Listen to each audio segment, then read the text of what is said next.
writing in the margins on my mind all day, sipping herbal in the morning just to feel okay. Had a dream I was water just flowing through space, till I landed on the record that my grandma would play. Talk sweet like jazz in the park after rain. What the grass smell green and the air feels sane. Put the phone on mute, let the silence explain. I don't need much, just a book in the brain.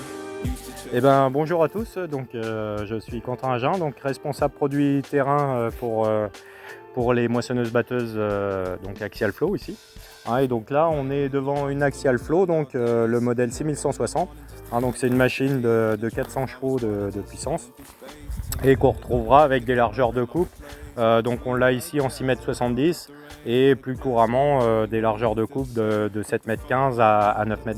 Justement par rapport à cette coupe, donc on est ici sur le nouveau modèle de coupe, donc les Varicut G500, où on retrouvera principalement en nouveauté donc un nouveau système de suivi de sol, un nouveau système de connexion donc des scies à colza, donc un système à clipsage rapide et sans outils, donc qui nous apporte pas mal de confort pour les transitions céréales colza notamment, et puis donc les systèmes de palper là qui ne nécessitent plus d'avoir les plaques à verrouiller pour reposer la coupe sur le chariot, donc encore une fois une phase de décrochage et d'accrochage qui se fera avec plus de simplicité, plus de rapidité. Ensuite on a ici donc les capots de la machine qui sont ouverts, donc on est sur une machine monorotor. Ce qu'on peut noter ici, c'est l'accessibilité de la machine et à tous les composants de la machine, et également la simplicité de la transmission. On aperçoit ici le rotor. Pour la partie caisson, on est avec le système de caisson donc X-Flow, avec le vérin électrique ici de correction, donc une machine qui va savoir corriger les pentes jusqu'à 18 degrés. Donc voilà une belle correction de pente.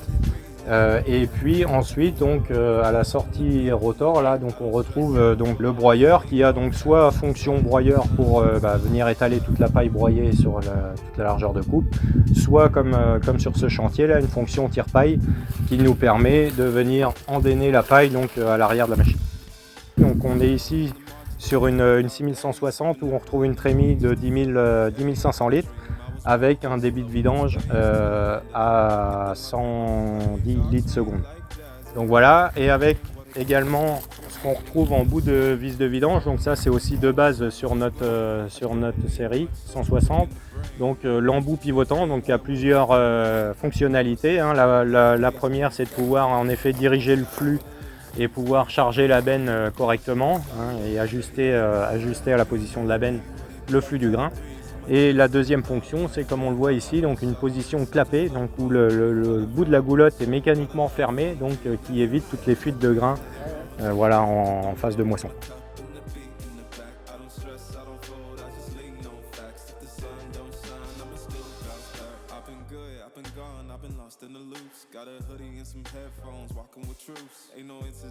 Donc voilà une avancée aussi en termes de performance sur la série 160, une avancée en termes de confort aussi pour le chauffeur, puisque la machine va s'ajuster par elle-même à toutes les conditions de récolte qu'elle retrouve devant elle. Vous pouvez constater ici le travail réalisé donc avec la machine, et notamment ici un chantier où on endaine la paille et où on peut admirer la qualité de paille qui est sortie de la machine.